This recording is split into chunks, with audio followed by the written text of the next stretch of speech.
Nah, beberapa pakar AI menganggap OpenAI di ChatGPT 3.0 atau 3.0 kecil itu merupakan langkah awal dari AGI.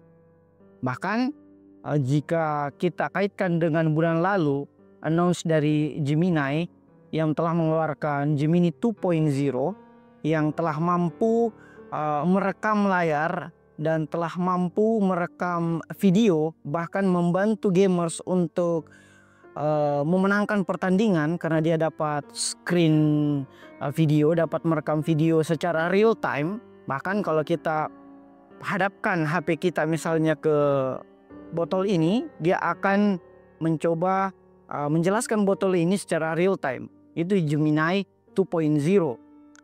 Nah, kemudian karena ini adalah the tale of two big AI antara Gemini dan OpenAI, ChatGPT dengan Gemini, Google dengan OpenAI, maka OpenAI kemudian tidak mau ketinggalan mengembangkan lebih daripada Gemini 2.0, yaitu ChatGPT 3.0, yang mana seperti yang sebut tadi itu telah mampu melakukan serangkaian tugas-tugas kolektif yang merupakan karakteristik dari AGI.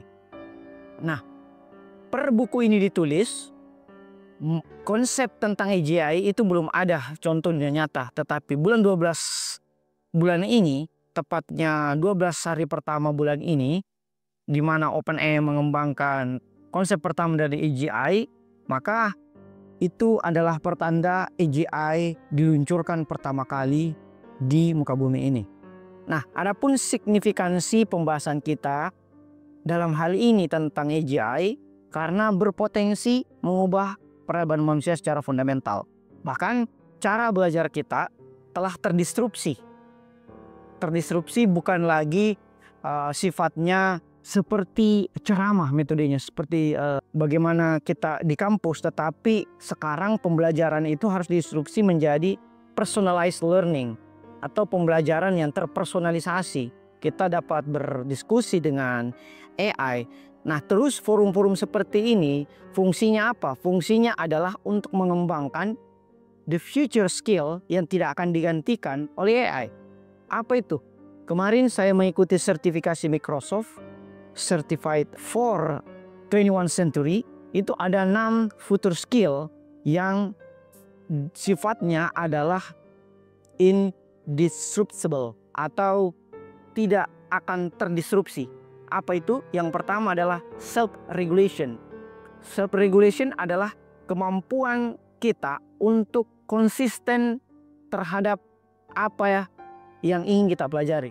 Jadi tidak terdistraksi lagi oleh TikTok, oleh sosmed dan sebagainya. Tapi kita bisa konsisten mengatur jam belajar kita sendiri. Kenapa?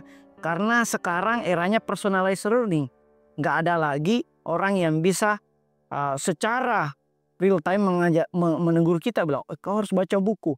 Saya kurung kau di kamar kalau tidak baca buku. Karena kita akan menganggap HAM kita akan tercerabut. Satu. Yang kedua, ngapain saya harus baca buku? Karena ada ChatGPT. Sehingga skill self-regulation ini menjadi begitu penting, yaitu kemampuan untuk belajar sendiri dan konsisten terhadap apa yang telah diregulasi terhadap diri kita sendiri. Construct knowledge atau membangun pengetahuan. Sehingga cara belajar abad 21 itu bagaimana kita membangun pengetahuan berdasarkan spesifikasi kajian yang kita minati. Sehingga tidak ada lagi upaya untuk mengeneralisir seluruh pengetahuan untuk kita pelajari. Misalnya dulu kita mau belajar filsafat, belajar hukum juga, belajar ekonomi, bisnis, sebagainya. Akhirnya kita kewalahan. Atau dalam bahasa profesor asal Korea, kita akan menjadi jack all of trades but master of none. Atau terjemahan bebasnya adalah kita menjadi tahu sedikit-sedikit pada banyak hal, tapi tidak tahu sedikit pun terhadap sesuatu yang sebenarnya harus kita tekuni. Gitu. Jadi kita tahu bahas bola, kita tahu bahas filsafat, tahu bahasan Naruto, tetapi setengah-setengah. Gak ada bidang atau spesifikasi kajian kita sendiri. Seandainya waktu bisa diputar, saya berharap Di waktu saya maba seperti kalian, itu sudah jelas niche yang akan saya tuju seperti apa. Sehingga tidak kewalahan kita untuk menentukan bidang atau minat kajian kita, topik kajian kita. AI yang sekarang itu hanya bisa melakukan penalaran, pemahaman bahasa, makanya namanya LLM, yaitu Large Language Model atau model bahasa besar. Karena dia hanya bisa menginput bahasa dan mengoutput bahasa. Nah, AGI sudah mampu menginput dan mengoutputkan video secara real time. Jadi misalnya kita seperti kayak video call dengan AI dan kemudian kita berdiskusi dengan AI tersebut secara real time. Itu adalah cikal bakal yang menjadi penanda dari lahirnya rezim AGI. Perangkat teknologi seperti gadget, laptop, dan tablet, tetapi ketika AI itu pertama kali mengalahkan juara catur dunia yaitu Garry Kasparov. Nah, aplikasi AI yang pertama atau tools AI yang mengalahkan Garry Kasparov itu adalah aplikasi bawaan dari Microsoft. Nah, tapi ternyata seiring berjalannya waktu, bukan hanya catur tetapi pertandingan-pertandingan yang mengasah intelijensi secara mendalam juga mampu dikalahkan oleh AI. Salah satunya adalah permainan AlphaGo yang menurut beberapa pakar kecerdasan itu adalah tingkat permainan cerdas tertinggi. Ternyata pada tahun 2016 juara dunia Go yaitu Lee Sedol asal Korea menunjukkan kemajuan pesat dalam AI ketika dia mampu mengalahkan Lee Sedol tersebut. Nah, perusahaan DeepMind ini kemudian bermetamorfosis menjadi perusahaan AI yang dibeli oleh Google yang sekarang foundernya itu juga merupakan salah satu pemikir AI termuka yang namanya Mustafa Sulaiman. Nah, Mustafa Sulaiman menarik, telah menulis buku juga, mungkin nanti di hari-hari berikutnya kita akan bahas. Judulnya adalah The Coming Wave. The Coming Wave itu merujuk kepada gelombang yang akan datang yaitu AGI. Itu menjadi bestseller 2024 dan telah dijadikan referensi utama dalam bukunya Yuval Noah Harari yang terbaru yang berjudul Nexus. Untuk menjadi bahan perbandingan juga untuk mempelajari tentang AGI, teman-teman bisa baca Live 3.0 karangan Tex Tegmar, itu juga sudah diresensi di YouTube-nya resensi. Dan tidak kalah menarik adalah Nick Bostrom, ini yang sangat populer, judulnya adalah Super Intelligence. Ini merujuk semua kepada AGI. Nah, AGI itu diprediksi oleh para pakar akan mulai booming awal 2025 dan puncaknya pada 2030. Sama seperti ketika AI diprediksi akan booming di 2020 akibat penetrasi pandemi yang oleh beberapa pakar itu adalah by design untuk mempermudah penetrasi AI ke dalam kehidupan manusia. Nah, singkatnya kecerdasan manusia dan hewan itu tidak jauh berbeda, bahkan beberapa spesies itu lebih cerdas sebenarnya dibandingkan manusia pada beberapa aspek. Sehingga pendefinisian kecerdasan ini membuat kita tidak gampang lagi untuk takut dianggap tidak kalah cerdas dibandingkan AI.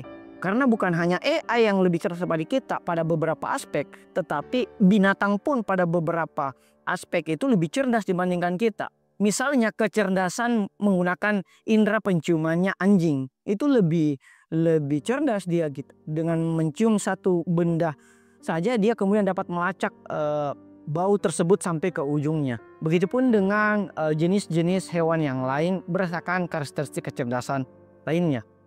Nah, sementara ketika kita padankan dengan buatan, maka kecerdasan buatan adalah kecerdasan tentunya karena dia dibuat oleh manusia yang diinsepsikan ke dalam mesin untuk mengikuti cara berpikir manusia. Tetapi yang harus kita garis bawahi, kecerdasan buatan itu kecerdasan mesin yang hanya mampu berpikir atau memiliki tugas pada satu atau dua aspek kecerdasan saja. Misalnya kalau AI generatif kayak ChatGPT, Gemini itu hanya mampu menalar, reasoning, menuliskan bagian dari penalaran, tapi tidak mampu misalnya kayak membersihkan rumah, misalnya AI untuk vacuum cleaner yang berjalan gitu. Tidak mampu mengendarai mobil misalnya kayak AI yang dibekamkan ke dalam self driving car. Jadi keterpisah-pisahan AI itulah yang menjadi karakteristik AI itu sendiri. Beda dengan AGI. AGI kemampuannya itu kecerdasannya sudah kolektif. Sudah dia yang jadi mobil, dia juga jadi ChatGPT, dia juga mungkin bisa membersihkan kalau ada infrastruktur yang dapat dibekamkan ke dalam mobil tersebut untuk membersihkan misalnya halaman atau sebagainya. Adapun variasi dari kecerdasan pembuatan yang menjadi prediksi oleh para pakar yaitu bisa berbentuk robot atau yang kemudian kita sebut sebagai AI humanoid, yang kalau teman-teman nonton film-film science fiction misalnya film saya lupa namanya, ada perempuan yang dibeli sebagai robot, kemudian robot itu akhirnya membunuh si tuannya. Atau mungkin kalau film yang klasik sekali adalah film dari Stanley Kubrick yang berjudul A Space Odyssey. Atau misalnya kalau film kartun animasi yaitu ada film yang dari luar angkasa, itu filmnya robotnya Wall-E ya, Wall-E yang kemudian membersihkan puing-puing dari kepunahan manusia. Ada juga super intelijensi kolektif dan bisa juga AGI ini berbasis awan atau cloud. Jadi misalnya saya kasih contoh, Microsoft itu telah mengembangkan Copilot yang mampu melakukan berbagai tipologi kecerdasan, baik itu menulis, membuatkan kita video dan sebagainya. Itu adalah karakteristik dari AGI. AGI ini sama seperti AI, itu basisnya adalah algoritma. Sederhananya algoritma itu adalah kode yang terdiri dari angka 0 dan 1 yang menyusun sebuah infrastruktur teknologi informasi. Sederhananya seperti itu kalau AI itu. Adapun algoritma itu merujuk kepada sebenarnya filsuf muslim yang namanya Al-Khwarizmi, karena dia yang penemu aljabar begitu. Jadi aljabar itu adalah temuan dari Al-Khwarizmi pada abad ke-15 dan rumus-rumus aljabar itulah yang dipakai untuk membangun algoritma sehingga namanya digunakan sebagai istilah dalam matematika dan komputasi. Nah, misalnya pembelajaran mandiri pada model dasar, kita lihat GPT-3. GPT-3-nya atau ChatGPT-3 ini sudah mampu melakukan kemampuan artificial general intelligence yang baru-baru di-announce oleh OpenAI.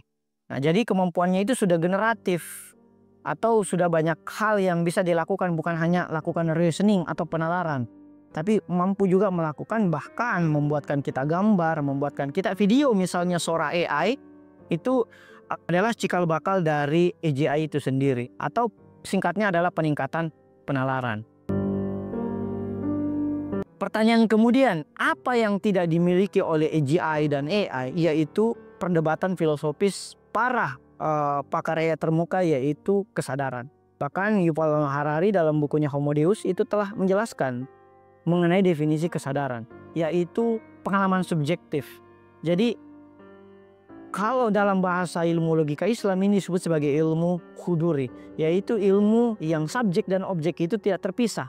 Satu-satunya yang tidak dimiliki oleh AI adalah ilmu huduri tersebut atau pengalaman subjektif, sehingga AI tidak akan pernah bisa berempati kepada manusia. Kenapa? Karena dia tidak memiliki pengalaman subjektif. Empatinya pun itu hanyalah pseudo empati atau empati yang seolah-olah, empati yang menyerupai empati. Misalnya ketika kita curhat, sekarang kan viral itu curhat dengan meta lama ya di WA itu sangat-sangat pseudo empati karena dia tidak memiliki pengalaman subjektif, sehingga hubungan intrapersonal menjadi salah satu future skill.